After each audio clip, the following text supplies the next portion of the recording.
ભરૂચથી સમાચાર મળી રહ્યા છે કે મૂળ તાપી જિલ્લાના અને હાલ ખેડબ્રહ્મા વિધાનસભા બેઠકના ધારાસભ્ય ડોક્ટર તુષાર ચૌધરીને એઆઈસીસી દ્વારા ગુજરાત વિધાનસભાના વિરોધ પક્ષના નેતા તરીકે નિયુક્ત કરતા આજે તાપી જિલ્લા કોંગ્રેસ કમિટી દ્વારા તેમનું ભવ્ય સ્વાગત કરી બહુમાન કરવામાં આવ્યું હતું।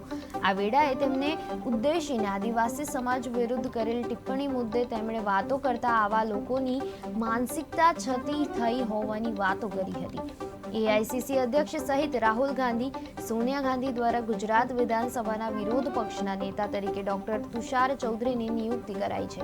આ મામલે ફરી રાજકારણ ગરમાયું છે। એક સિનિયર પત્રકાર દ્વારા doctor Tushar Chaudhary all India Congress committee अमरा आदरणीय प्रमुख श्री मल्लिकार्जुन खड़गे जी અને અમારા વિરોધ પક્ષના લોકસભાના નેતા રાહુલ ગાંધી દ્વારા ગુજરાત વિધાનસભાના કોંગ્રેસ પક્ષના નેતા તરીકે મારી વરણી કરવામાં આવી છે। ગઈકાલે જ અમદાવાદ ખાતે પદગ્રહણ સમારંભમાં નવા પ્રદેશ પ્રમુખ શ્રી અમિતભાઈ ચાવડા સાથે અમે પદગ્રહણના પણ શપથ લીધા છે અને આવનારા દિવસોમાં ગુજરાતમાં જે રાહુલ ગાંધીનું સ્વપ્ન છે 2027માં કોંગ્રેસની સરકાર બનાવવાનું, એમાં કઈ રીતે અમે સફળ થઈ શકીએ એના માટેની કામગીરી અમે આજથી જ શરૂ કરી દીધી છે। અને આજે પહેલી વાર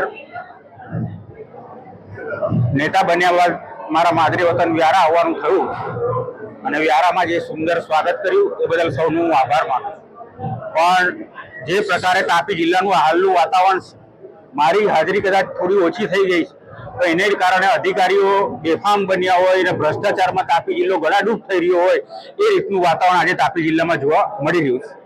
નલ સે જલ યોજના હોય કે નરેગા યોજના હોય, આજે તમે જુઓ છો વાલોડ તાલુકા પંચાયતમાં પણ વાલોડ તાલુકા પંચાયતના સત્તાધારી પક્ષના સભ્યો હોય કે કોંગ્રેસ પક્ષના સભ્યો હોય, તમામે તમામ આજે ભ્રષ્ટાચારનો આરોપ કરી રહ્યા હોય ત્યારે હજી સુધી કોઈ કાર્યવાહી વિભાગ દ્વારા કરવામાં આવી નથી। ખનનની વાત હોય કે બીજા યોજનામાં ભ્રષ્ટાચાર હોય, તમામ ક્ષેત્રે અત્યારે તાપી જિલ્લામાં કોઈ અંકુશ જ ના હોય એ પ્રકારનું વાતાવરણ છે। તો આજે વિરોધ પક્ષના નેતા તરીકે તાપી જિલ્લામાં જે આ ફૂલે ફાલેલો ભ્રષ્ટાચાર છે એને પણ અમે વિધાનસભામાં ઉજાગર કરીશું ને એવા અધિકારીઓ વહેલામાં વહેલી તકે તાપી જિલ્લામાંથી વિદાય લે એવી ફરિયાદ પણ અમે કરીશું।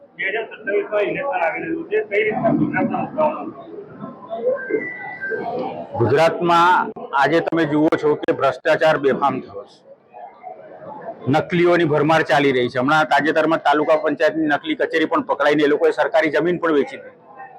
જે રીતનું સુરત એરપોર્ટનું અત્યારે જે માન્યતાઓની જમીન છોડાવવા માટે એરપોર્ટ વિસ્તરણની જરૂર નથી એ પ્રકારે જે કારસો રચીને જે જમીન છોડાવવા માટે પણ મોટા માથાઓ સંડોવાયેલા છે અને એ હજારો કરોડોનું આ જમીન પણ મુક્ત કરી દેવા માટે પણ આ સરકાર કટિબદ્ધ હોય એવું લાગી રહ્યું છે। નરેગા યોજનામાં પણ અમે વિધાનસભામાં મુદ્દો ઉઠાવ્યો હતો તો એની અસર એવી થઈ કે મંત્રી પુત્રને પણ જેલમાં જવું પડ્યું અને દિવસો સુધી જેલમાં રહેવું પડ્યું। એ જ રીતે આ જ પ્રકારના જે ભ્રષ્ટાચારો છે એને વિધાનસભાના માધ્યમથી ને વિધાનસભા બહારથી અમે ઉજાગર કરીશું। ટિપ્પણી કરવામાં આવી છે આદિવાસી લઈને, આદિવાસી સમાજને લઈને, તેના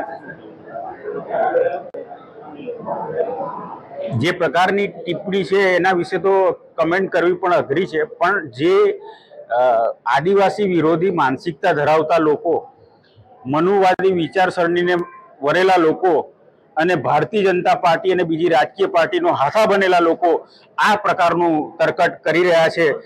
આજે મારા વિરુદ્ધ કોઈ મેં ખોટું કર્યું હોય એની તમે વાત કરી હોત તો હું એનો ખુલાસો પણ કર, પણ મારે કેવા કપડાં પહેરવા જોઈએ કે આદિવાસીઓ કેવા કપડાં પહેરવા જોઈએ, આદિવાસીનો કલર કેવો હોવો જોઈએ, આદિવાસી પોતળી જ પહેરવી જોઈએ, એ માનસિકતા